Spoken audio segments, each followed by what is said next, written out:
Good morning, dear student. Welcome to our channel Catholic School सांचो। आज अपन 10th class के physics के portion के अंदर चैप्टर 10 पढ़ रहे थे विद्युत धारा, और उसके अंदर आज अपना लेक्चर नंबर है 12। 11th लेक्चर तक अपन ने विद्युत धारा के बारे में पढ़ा है, उसके चुंबकीय प्रभाव को देखा है, उसके तापीय प्रभाव को देखा है, और आज अपन बात करेंगे चुंबकीय प्रेरण के बारे में। इससे पिछले वाले लेक्चर के अंदर अपन ने चुंबक के बारे में पढ़ा, चुंबकीय क्षेत्र रेखाओं के बारे में पढ़ा कि चुंबक के अंदर क्षेत्र रेखाएं होती हैं, वो चुंबक के तल के लंबवत निकलती है और नॉर्थ पोल से साउथ पोल की तरफ उनकी दिशा होती है, अर्थात नॉर्थ पोल से निकलती है और साउथ पोल पर समाप्त होती है। आज अपन पढ़ रहे हैं विद्युत चुंबकीय प्रेरण। विद्युत चुंबकीय प्रेरण की खोज अपने पास की थी माइकल फेराडे। इसमें फेराडे के द्वारा इसने क्या करवाया कि एक अपने पास कुंडली ली, सपोज करें कोई प्रतिरोध कुंडली है, इसको अपन ने कोई एक लोड प्रतिरोध के साथ में लगाया।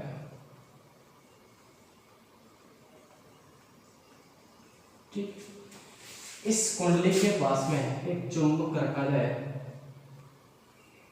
इधर नॉर्थ ये साउथ। चुंबक रखने पर चुंबक के पास से आपको पता है हमेशा क्या निकलेगी, चुंबकीय बल रेखा नॉर्थ साइड से साउथ साइड की वैसे गोली शेप में होती है। अब उसने देखा कि जब चुंबक तथा कुंडली, ये क्या करेगी कुंडली, और इसको अपन कहेंगे चुंबक, चुंबक तथा कुंडली के बीच सापेक्ष गति कराई जाती है, तो सापेक्ष गति के कारण चुंबकीय फ्लक्स की टर्म्स आएगी। चुंबकीय फ्लक्स अभी बात करते हैं, लेकिन लिखते हैं चुंबकीय फ्लक्स के कुंडली तथा चुंबक के बीच सापेक्ष गति कराने के कारण इसके चुंबकीय फ्लक्स में परिवर्तन होता है, और इस परिवर्तन के फलस्वरूप इस कुंडली के अंदर धारा प्रवाहित होती है, और इसी को ही और इसी प्रभाव को अपन कहते हैं विद्युत चुंबकीय प्रेरण, अर्थात प्रेरित धारा इसमें इस कुंडली में प्रवाहित होती है। कैसे? जब कुंडली या तो चुंबक को स्थिर रख के कुंडली को घुमा सकते हैं, या कुंडली को स्थिर रख के चुंबक के सापेक्ष गति कराई, तो इस कुंडली के अंदर प्रेरित विद्युत धारा उत्पन्न होती है। अब प्रेरित विद्युत धारा किसके कारण? चुंबकीय फ्लक्स में परिवर्तन के कारण। अब फ्लक्स क्या है? फ्लक्स एक्चुअल में होता है किसी पृष्ठ से, जैसे ये पृष्ठ है, इस पृष्ठ में से गुजरने वाली बल रेखाओं की संख्या। कौन सी? चुंबकीय बल रेखाओं की संख्या कि किसी एकांक पृष्ठीय क्षेत्रफल में से गुजरने वाली चुंबकीय बल रेखाओं की संख्या को अपन क्या कहते हैं? चुंबकीय फ्लक्स, और इसका मात्रक होता है वेबर। वेबर जिसको कैपिटल W के द्वारा अपन व्यक्त करते हैं, WB।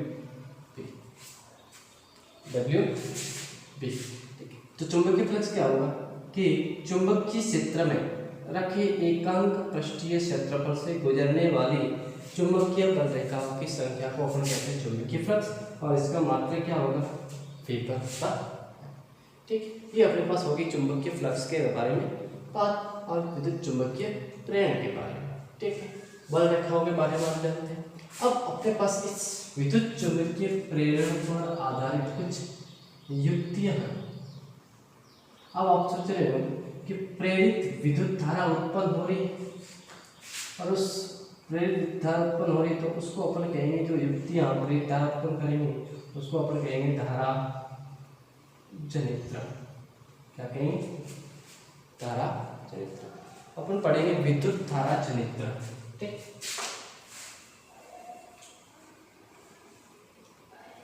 विद्युत धारा जनित्र होते हैं वो इस विद्युत चुंबकीय प्रेरण के सिद्धांत पर आधारित है।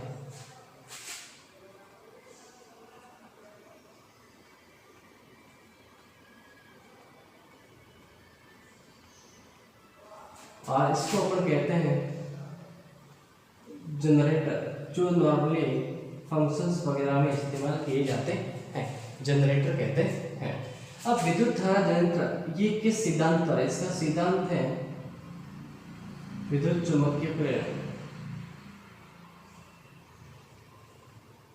इस सिद्धांत पर कार्य, अर्थात इसमें भी क्या होंगे? चुंबक होंगे और चुंबक तथा एक कुंडली होगी, उन दोनों के बीच सापेक्ष गति कराई जाएंगे, तब जाके इसमें विद्युत धारा उत्पन्न। ये अपने पास विद्युत धारा जनरेटर 2 टाइप्स के होंगे। एक होगा निष्ठ धारा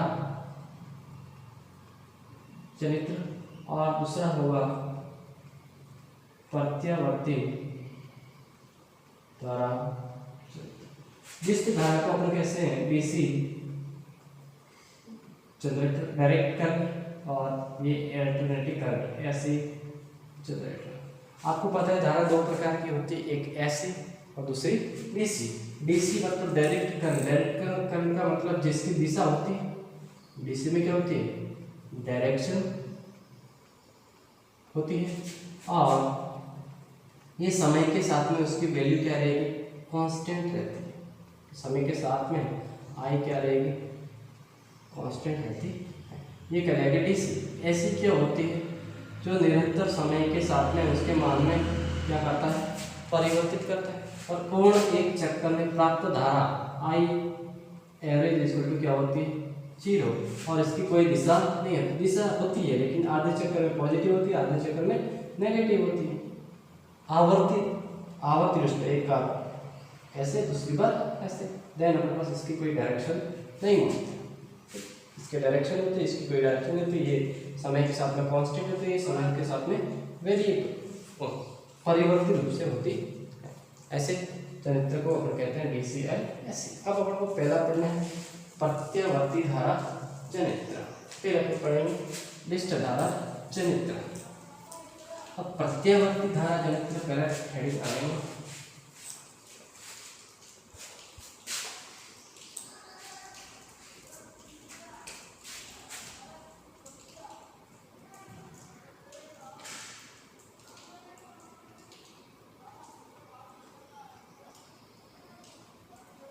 प्रत्यावर्ती धारा जनित्र, ठीक। अब प्रत्यावर्ती धारा जनित्र, ये भी सिद्धांत कौन सा? विद्युत चुंबकीय प्रेरण के सिद्धांत का।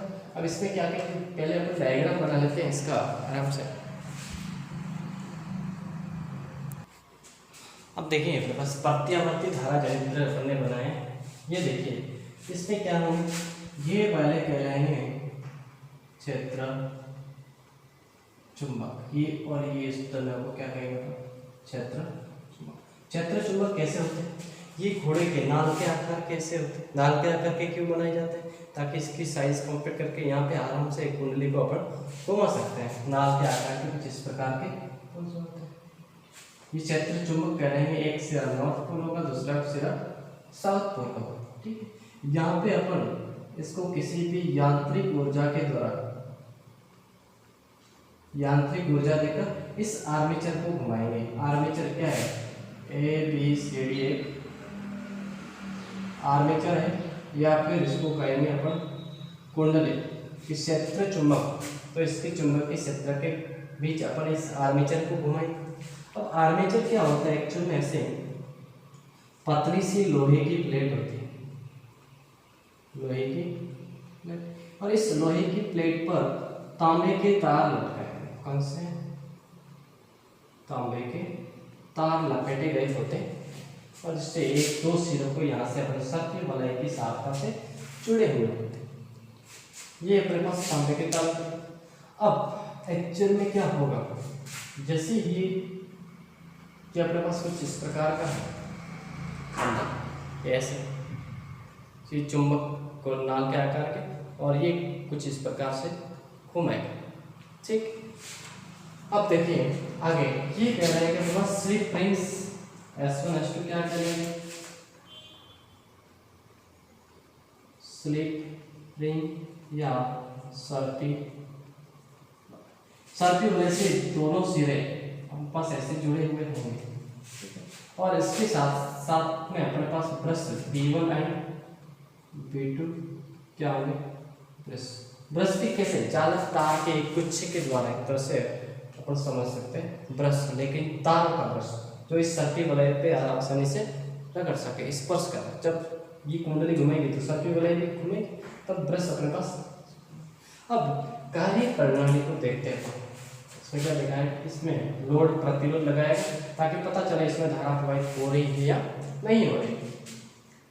अब इसमें क्या होगा, ये नाल के आकार का, यहाँ पे चुंबकीय क्षेत्र का एक से दूसरे चुंबक की तरफ जाएगी। इधर बीच में अपने पास रखा हुआ क्या है, ये कुंडली इस प्रकार की होगी। अब कुंडली जैसे ये घूमेगी, जैसे अपन ने बताया इसको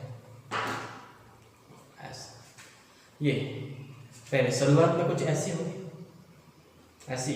अब इसमें से सारे चुंबकीय क्षेत्र रेखाएं स्पर्श करती हुई जाएगी, स्पर्श करती जाएगी, मतलब इसका फ्लक्स होगा वो अपन को जीरो प्राप्त होगा, क्योंकि जब तक फ्लक्स में परिवर्तन नहीं होगा, अर्थात इस कुंडली के अंदर से चुंबकीय बल रेखाएं पार नहीं होगी, तब तक अपने पास कोई धारा प्राप्त नहीं होगी।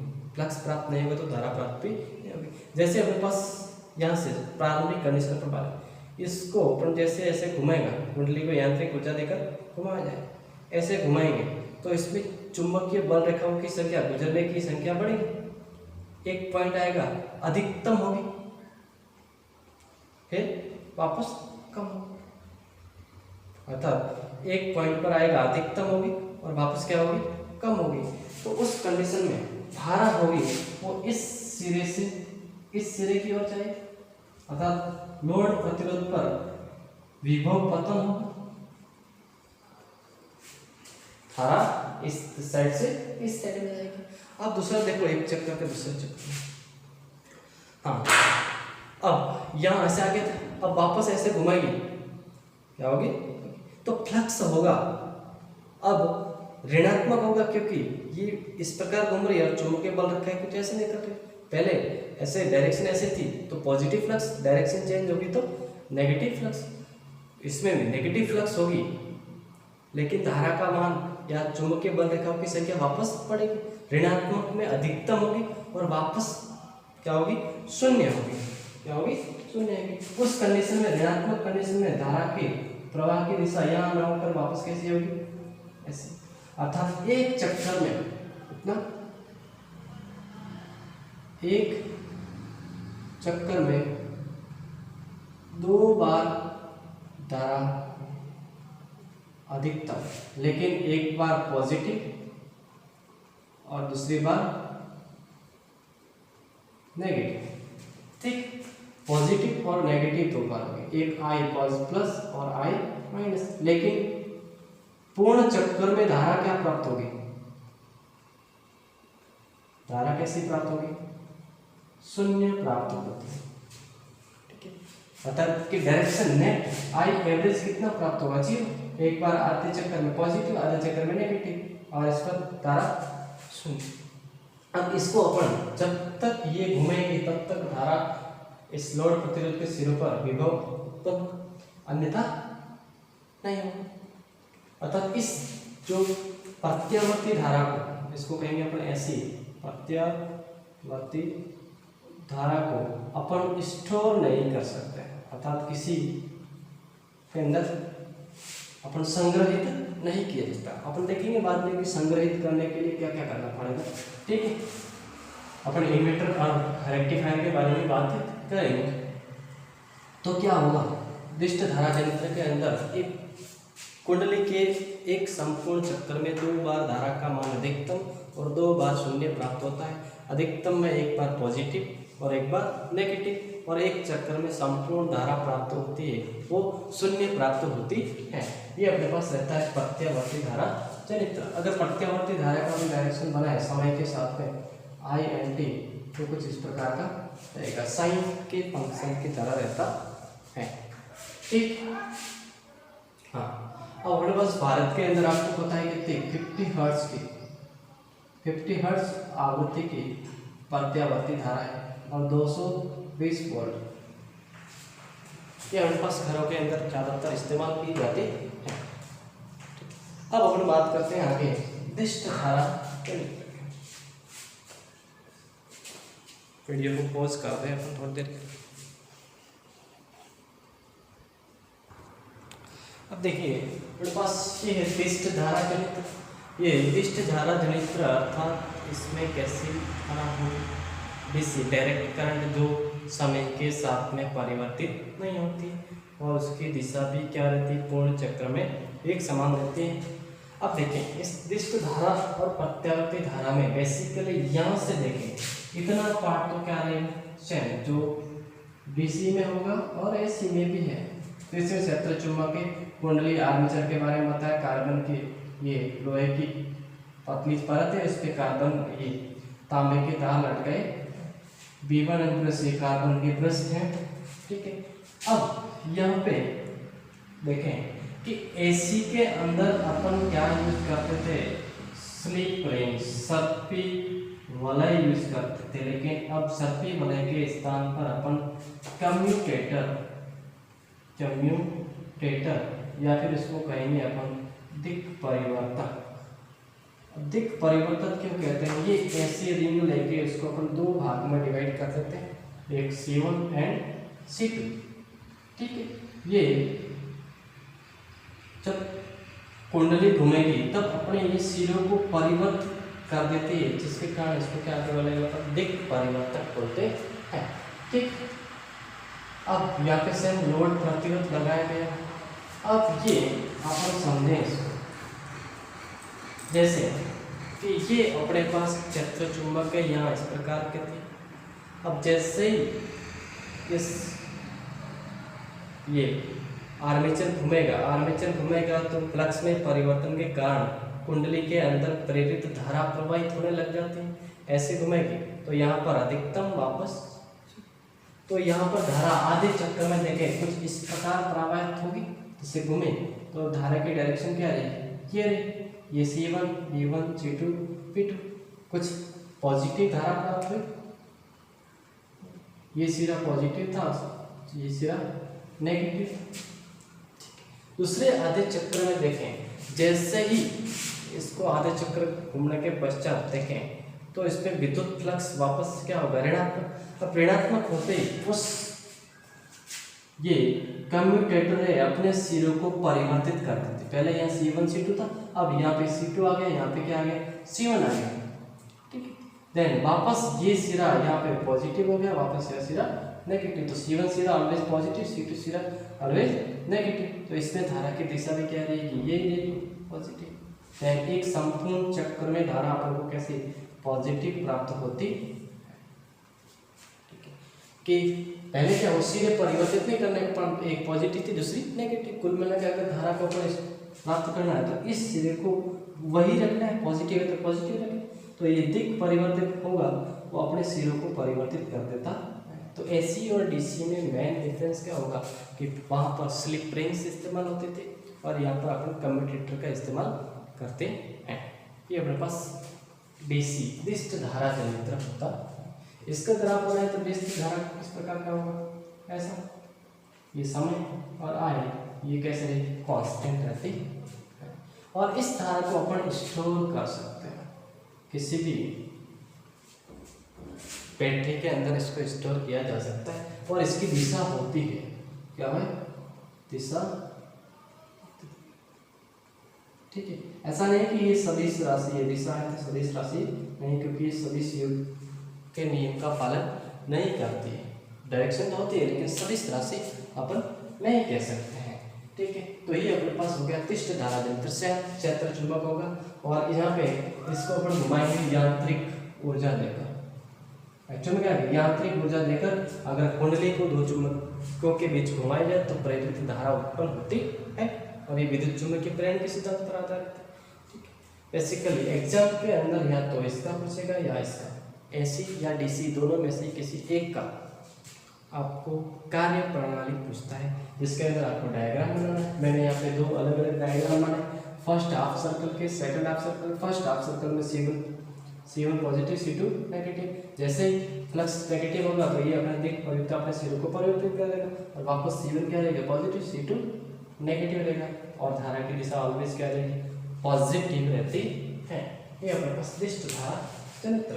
और इस दोनों के बीच में डिफरेंस भी पूछ लेता है। अब डिफरेंस क्या होगा, मेन डिफरेंस दोनों में से तो देखा जाए दोनों चुंबकीय प्रेरण के सिद्धांत पर आधारित है। ठीक, अब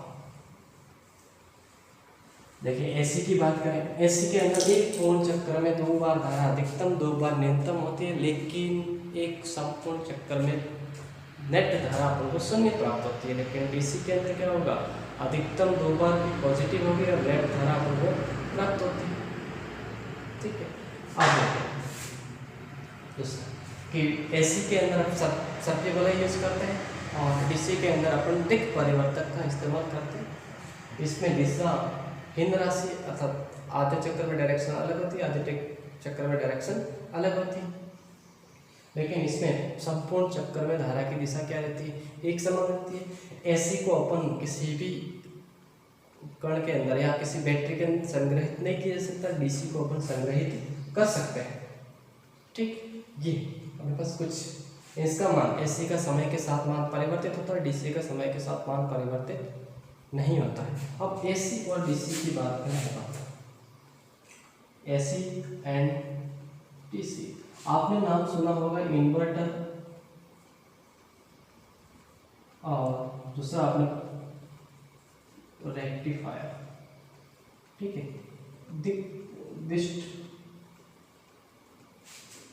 दिष्ट कार्य होता है, इसको हिंदी में क्या कहते हैं, दिष्ट कार्य, इन्वर्टर। अब आपने देखा होगा एसी को अपन डीसी में, जैसे लाइट देंगे तो बैटरी के द्वारा अपन इन्वर्टर की सहायता से फैन वगैरह ऐसी युक्तियाँ चला सकते हैं। आपको पता है सौर ऊर्जा से चलने वाली युक्तियाँ डीसी वाली होती है। इसके उपकरण अलग आते हैं, महंगे आते हैं, इसके उपकरण अलग आते हैं। ठीक, अब एसी को डीसी में, एसी चेंज टू डीसी और डीसी चेंज टू एसी। अब